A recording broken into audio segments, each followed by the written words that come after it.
ଶୀତ ଦିନେ ମଙ୍ଗଳାଯୋଡ଼ିର ଚେହେରା ଅଲଗା। ଦୂରରୁ ଉଡ଼ି ଆସନ୍ତି ମାଇଗ୍ରେଟରୀ ବାର୍ଡସ୍। ଆଉ ମାଇଗ୍ରେଟରୀ ବାର୍ଡସ୍କୁ ଦେଖିବା ପାଇଁ ପର୍ଯ୍ୟଟକଙ୍କ ଭିଡ଼ ଲାଗିଯାଏ ଏଠି। ଏଥର କିନ୍ତୁ ଆମେ ପ୍ଲାନ୍ ଚେଞ୍ଜ କରି ଟିକେ ଚିନ୍ତା କଲୁ ବର୍ଷା ଦିନେ ଥରେ ମଙ୍ଗଳାଯୋଡ଼ି ଯିବା। ଆମକୁ ମାଇଗ୍ରେଟରୀ ବାର୍ଡ଼ ତ ମିଳିବେ ନାହିଁ, କିନ୍ତୁ ରେସିଡେଣ୍ଟାଲ ବାର୍ଡ଼ ତ ମିଳିବେ। 2 ଦିନର ବର୍ଷା ପରେ ଆଜି ଟିକେ ଖରାଟିଆ ପାଗ। ସକାଳୁ ସକାଳୁ ଆମେ ବାହାରି ପଡ଼ିଲୁ 4 ଜଣ। ମୋ ବନ୍ଧୁ ଦେବଦତ୍ତ, ଆଉ ଜଣେ ବନ୍ଧୁ ଦୀପକ, ମୋ ସାନ ଭାଇ ଶୈଲେନ୍ଦର ଓ ମୁଁ। ଉଦ୍ଦେଶ୍ୟ ମଙ୍ଗଳାଯୋଡ଼ି ଯିବା, ରେସିଡେଣ୍ଟାଲ ବାର୍ଡ଼କୁ ଦେଖିବା ଏବଂ ବର୍ଷା ଦିନେ ବାର୍ଡ଼ମାନଙ୍କର ବ୍ରିଡ଼ିଂ ସିଜନ୍ ହେତୁ ତାଙ୍କ ଚେହେରାରେ କିଛି ପରିବର୍ତ୍ତନ ଆସେ, ତାକୁ ଟିକେ ଦେଖିବା।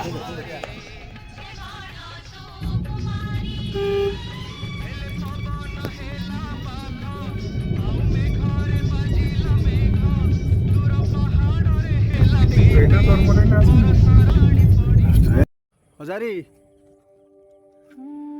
ନମସ୍କାର। ସକାଳୁ ସକାଳୁ ଆମେ ପହଞ୍ଚିଗଲୁ ମଙ୍ଗଳାଯୋଡ଼ିରେ। ବର୍ଷା ଯୋଗୁଁ ଚାରିଆଡ଼େ ଜଳପୂର୍ଣ୍ଣ,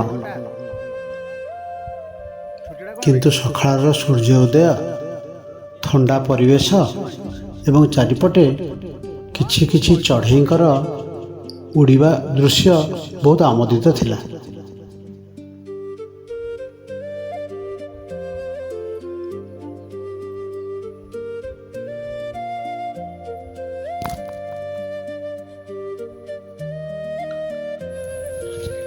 ପ୍ରଥମେ ଆମେ ଦେଖିବାକୁ ପାଇଲୁ ଗୋଟେ ଯୋଡ଼ା କର୍ମୋରାଣ୍ଟ, ଲିଟିଲ୍ କର୍ମୋରାଣ୍ଟ।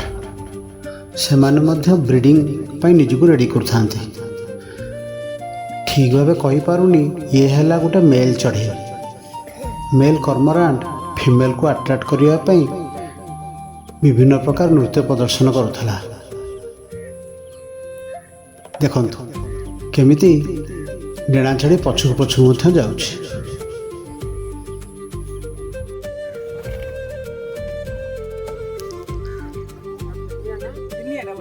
ଚାରିଆଡ଼େ ତ ପାଣି ଭର୍ତ୍ତି। ନଳବଣ ଭିତରୁ ଶୁଭୁଥାଏ ବିଭିନ୍ନ ଚଢ଼େଇଙ୍କର ଶବ୍ଦ।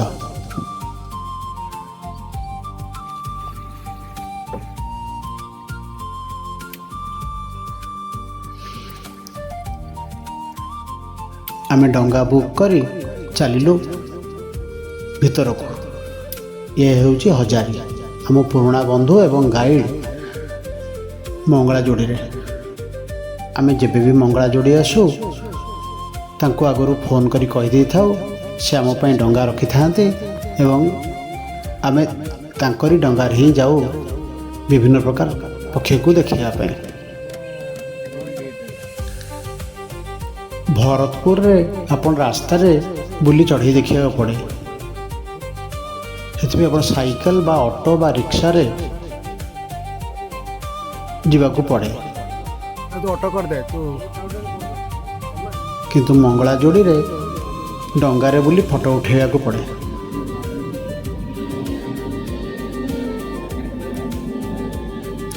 ପ୍ରଥମେ ଆମେ ଦୂରରୁ ଦେଖିଲୁ ଗୋଟେ ଯୋଡ଼ି ପିଜାନ୍ ଟେଲ୍ ଜାକାନା। ଆସିବାର ଉଦ୍ଦେଶ୍ୟ ଗୋଟେ ମଧ୍ୟ ଏଇ ଚଢ଼େଇଟି।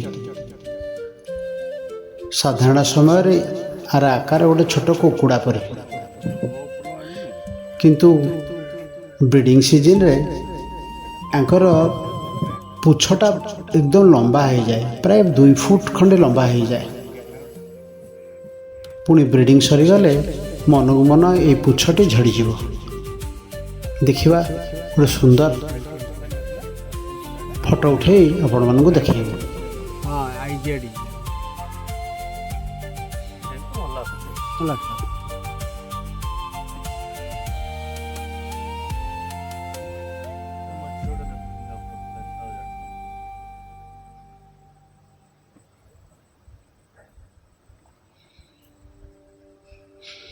ବର୍ଷାର ପାଣି ପାଇ ନଳଘାସ ଗୁଡ଼ିକ ବହୁତ ବହୁତ ବଡ଼ ହୋଇଯାଇଛନ୍ତି, କିନ୍ତୁ ତା ଭିତରେ କିଛି ବାୟା ଚଢ଼େଇ ବସା କରିଛନ୍ତି। ବାହାରକୁ ଶୁଭୁଛି ସେମାନଙ୍କର କୋଳାହଳ, କିନ୍ତୁ ଆମ ଉଦ୍ଦେଶ୍ୟ ବାୟା ଚଢ଼େଇ ନୁହେଁ।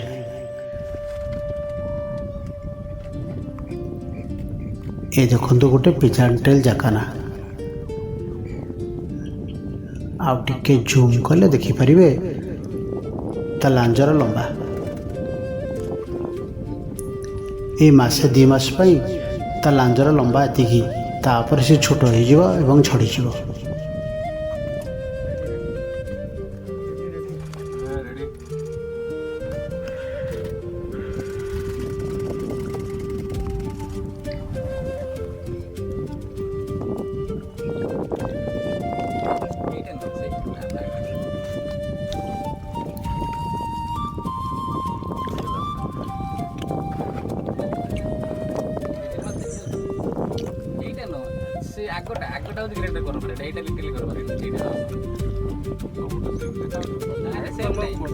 ये है गोटे ग्रेटर कर्मोरांट।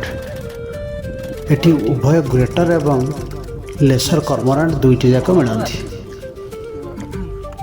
आपड़ देखिपारे शीत दिन में गोटे कर्मोरांट मान केमी पाखापाखि 200 खंडे कर्मोरांट एका बेलके मास हंटिंग करुले, जार वीडियो आमर ये चैनल अच्छी। लिटिल गोटे ग्रेटर ये हेउची मोरहेन। ब्रीडिंग सीजन ता कलर ब्लैकिश हो जाइए।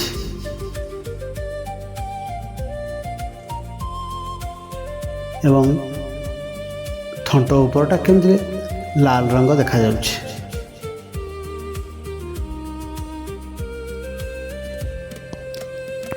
शीत दिने ये चढ़ेईर चेहरा टिके अलगा हो आपन जानी परिबे नहीं जे ये जहा से मध्य से।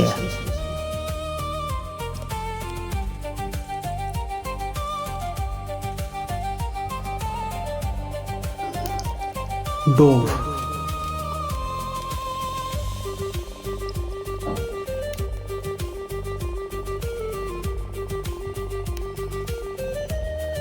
देखिपुर तो लंबा लांगुड़ को तार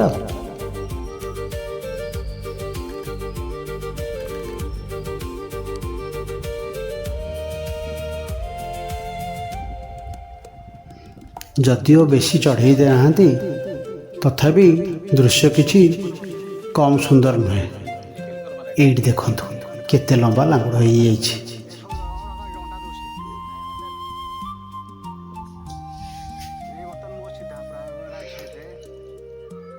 ए पाखापाखि निश्चिंत गोटे बसा करिसेंती, अंडा मध्य देई पारंती।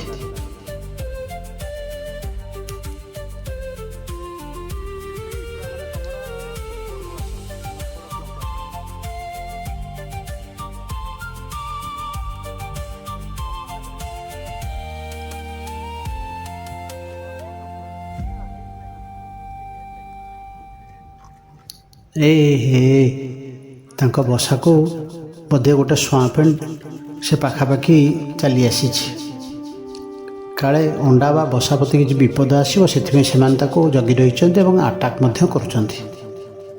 ये उड़ीगला गोटे पर्पल हेरन। पुराना जदि वीडियो आप खोजे आमर चैनल रे पर्पल हिरन केमिति साप खाए तार मध्य वीडियो एथिरे अछि, जोटा कि मंगला जोड़े गोटे अट्रैक्शन।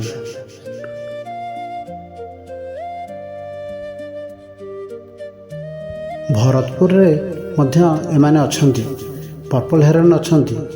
साप खाइबा सीन बहुत रेयरली मिले।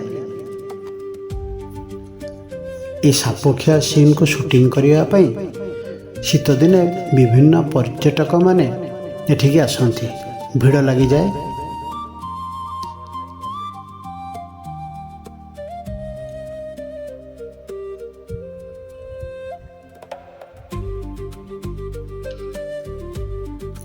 स्वाम्प हेन को से माने जगी रही। स्वाम्प हेन मध्य जगी रही ଯଦି ସେ ଅଣ୍ଡା ଦେଇଥାନ୍ତି ତାହେଲେ ତାକୁ ମଧ୍ୟ ନଷ୍ଟ କରିବ ବା ଖାଇଦେବ ବୋଲି।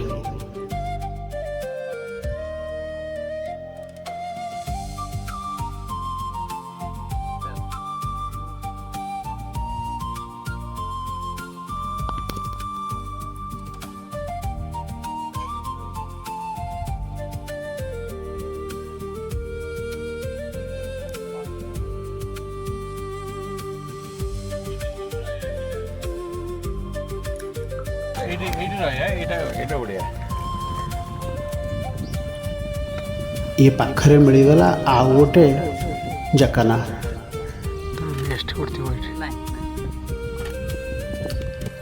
घास गहली ता लंबा लांगुड़ा एकदम क्लियर भाव देखा जाउछि।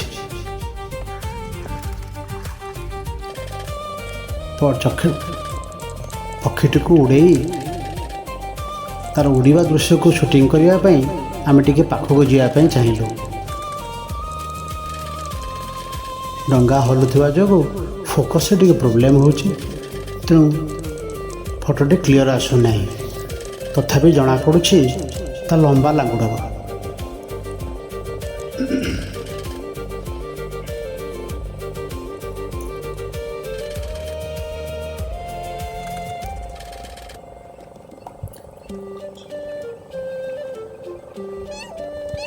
सामने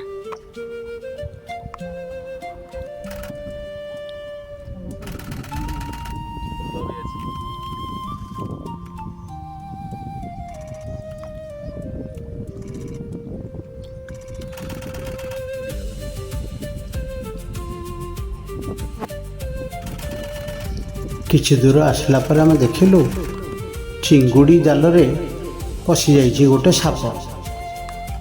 सी ता भितर बंदी हो जाइछि। बाहरिया पे बहुत चेष्टा कले मध्य बाहरी पारु नाही। काली जेतेबेले धीवर माने आसी चिंगुड़ी जाल को खोलिबे सी सेतेबेले ही बाहरिबो।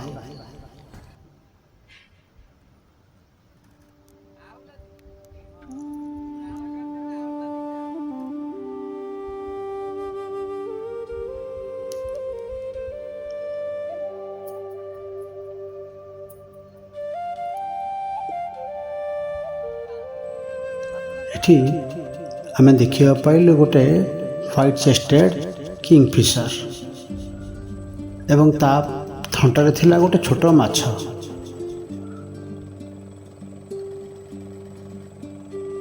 माछ को खाइबा पूर्वर सी ताकू किछि समय बसिथिबा डाଳରେ बाड़ौଥାଏ।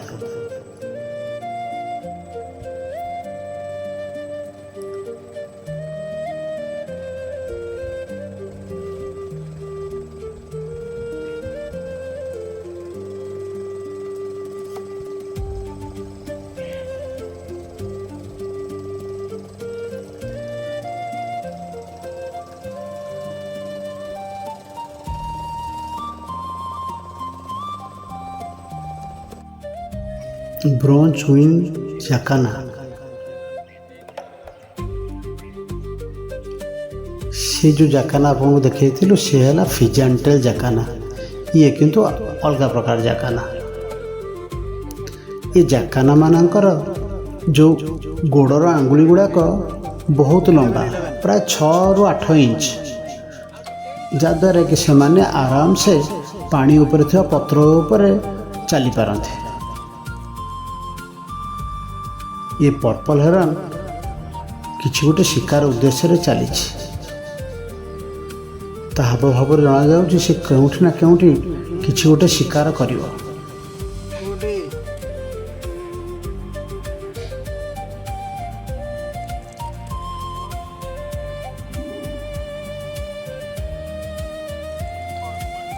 गोटे जोड़ा डक बोधे हुइसलिंग डक उड़ीगले। ये देखु कहते ना पर्पल हेरन बर्तमान छकी रहा किछि गोटे शिकार करिवो। पूरा टार्गेट फिक्स कर दीछि।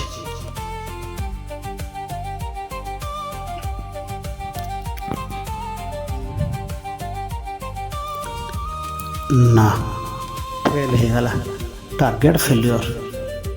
चेष्टा करिथिला किंतु कहीं हो पारला नहीं।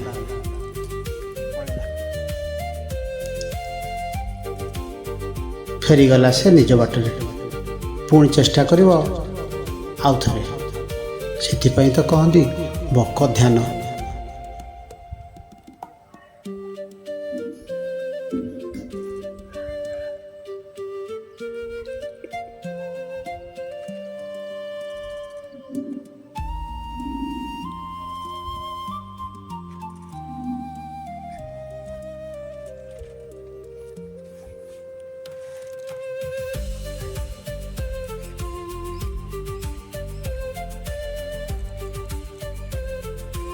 ଶୀତ ଦିନେ ଆଉ ଟିକେ ପାଣି କମିଗଲେ ଏମାନଙ୍କୁ ଶିକାର କରିବା ପାଇଁ ସୁବିଧା ହୁଏ। ହଠାତ୍ କିଛି ଦୂରରେ ଆମେ ଦେଖିବାକୁ ପାଇଲୁ ଯୋଡ଼େ ପେଲିକାନ। ଆମେ ଜାଣିଥିଲୁ ମଙ୍ଗଳା ଯୋଡ଼ିକୁ ପେଲିକାନ ମାନେ ଆସନ୍ତି, କିନ୍ତୁ ଆମେ ତାଙ୍କୁ ଯେ ପାଇବୁ ସେମିତି ଆଶା ନଥିଲା।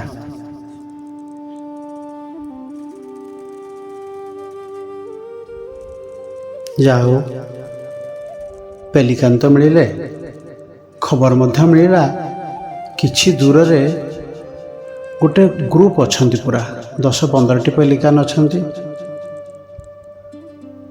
କିନ୍ତୁ ଆମେ ଏତେ ନିକଟରେ 2ଟି ପେଲିକାନକୁ ପାଇ ଆଉ ସେମାନଙ୍କ ପଛରେ ଯିବା ପାଇଁ ଚାହିଁଲୁନି।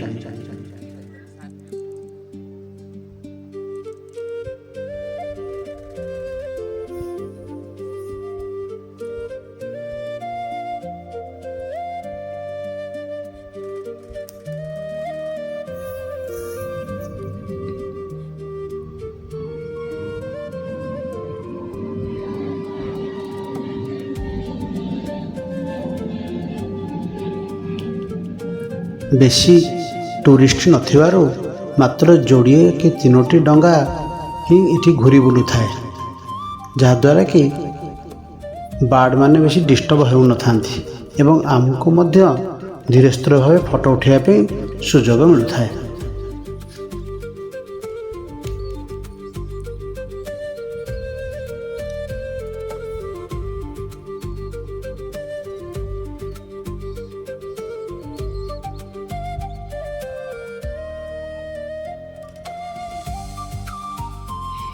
ଆମକୁ ଜଣା ନାହିଁ ଏ ପେଲିକାନ 2ଟି ଯୋଡ଼ା ବା 2ଟି ମେଲ୍ ବା 2ଟି ଫିମେଲ୍। ଯାହା ହଉ ପେଲିକାନ ତ ପେଲିକାନ, ଆମେ ଫଟୋ ଉଠାଇବାରେ ବ୍ୟସ୍ତ ରହିଲୁ।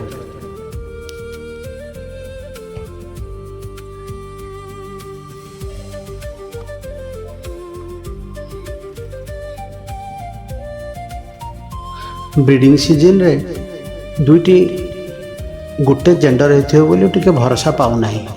ସେମାନଙ୍କ ଭିତରୁ ନିଶ୍ଚିନ୍ତ ଗୋଟେ ମେଲ୍ ଗୋଟେ ଫିମେଲ୍, କିନ୍ତୁ କିଏ ମେଲ୍ କିଏ ଫିମେଲ୍ କହିବା ଆମ ପକ୍ଷରେ ସମ୍ଭବପର ନୁହେଁ। ଦୂରରେ ଗୋଟେ ଲିଟିଲ୍ ଗ୍ରିପ୍ସ ଡକ୍ ପହଁରୁଥିଲା।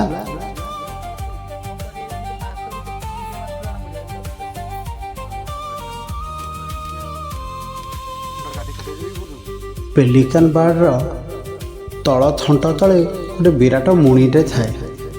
ସେ ଯେତେବେଳେ ପାଣିରୁ ଖାଦ୍ୟକୁ ସାଉଁଟେ, ମାଛ ଗେଣ୍ଡା ଇତ୍ୟାଦି ତାର ସେ ମୁଣିରେ ରହିଯାଆନ୍ତି, ତାପରେ ସେ ତାକୁ ଗିଳିଦିଏ। ସମୟ ସମୟରେ ତାର ସେ ହ୍ୟାଙ୍ଗିଂ ମୁଣା ଭିତରେ ମାଛ ଥିବାର ଦୃଶ୍ୟ ମଧ୍ୟ ଫଟୋରେ କଏଦ ହୋଇଯାଏ, କିନ୍ତୁ ଆମକୁ ସେଭଳି କୌଣସି ଦୃଶ୍ୟ ମିଳିଲା ନାହିଁ। ସେମାନେ ମାଛ ଧରୁଥାନ୍ତି, କିନ୍ତୁ କ୍ଲିଅର ଭ୍ୟୁ ବା କ୍ଲିଅର ସଟ୍ ପାଇଁ କୌଣସି ସୁଯୋଗ ମିଳିଲା ନାହିଁ।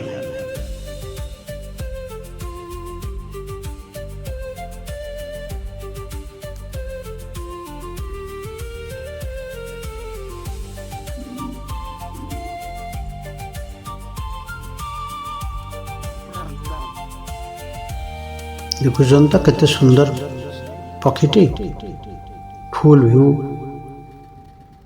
କେଡ଼େ ସୁନ୍ଦର ଦେଖାଯାଉଛି। ସକାଳର ଥଣ୍ଡା ପରିବେଶରେ ଶାନ୍ତ ଚଢ଼େଇ ଆମକୁ ବହୁତ ଆମୋଦିତ କରୁଥାଏ।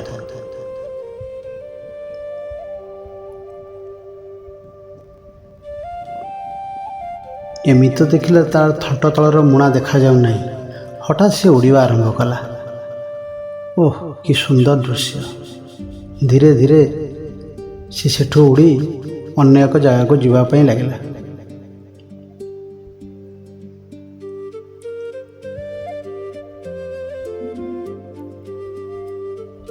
କେତେ ବଡ଼ ଚଢ଼େଇଟେ, ବୋଧେ ଡେଣାର ସେପଟରୁ ଏପଟ ପର୍ଯ୍ୟନ୍ତ 8 ଫୁଟ ଖଣ୍ଡେ ହେବ।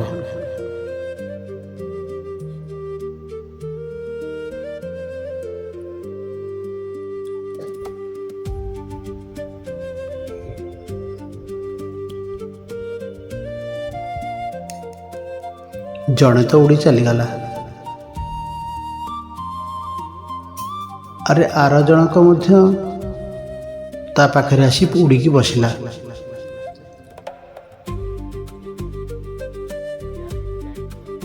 ପୁଣି 2 ଜଣଙ୍କୁ ଆମେ ପାଇଲୁ ଆଉ ଗୋଟେ ଜଳଧାରାରେ।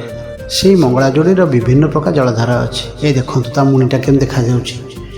କିଛି ଗୋଟେ ମାଛ ଧରିଲେ ବୋଧେ।